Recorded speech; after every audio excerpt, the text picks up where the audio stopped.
video yang dikirim oleh nggak tahu siapa ya itu.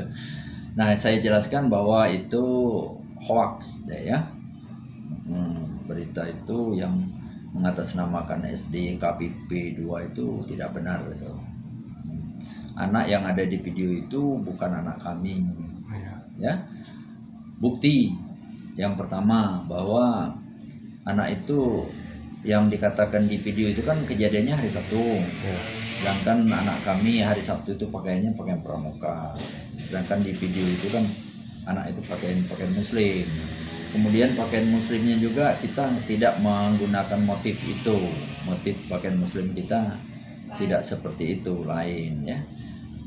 Ketiga, anak itu benar-benar bukan anak kita. Itu setelah diselidiki bukan anak kita. Terus tadi pagi langsung saya kumpulkan yang dikatakan di dalam video itu anak kelas 6 ya kan? Iya, dalam benar. WA itu anak kelas 6. Langsung saya kumpulkan wali kelasnya beserta anak-anaknya, saya tanyain, tidak ada yang mengatakan ada percobaan penculikan itu.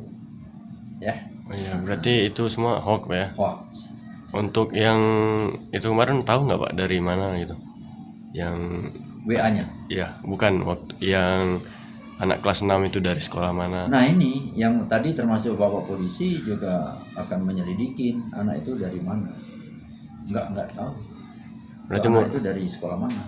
Itu murni bukan dari sekolah ini Pak ya? Jelas ini, ya? Jelas bukan dari sekolah kita. Mungkin ada himbauan sedikit Pak untuk media ya, iya, gimana? Sangat ya, untuk yang akan datang ya selektif lah gitu ya. Jangan sampai ada pihak yang dirugikan. Dalam hal ini kami termasuk dirugikan dengan berita ini kan. Iya, benar. Karena mungkin nanti anggapan orang bahwa sekolah kita tidak aman gitu kan. Merugikan dong ya. Kemudian kepada orang-orang atau oknum yang mengirimkan WA, mengirimkan video itu juga saya berharap untuk tidak sembarangan gitu ya.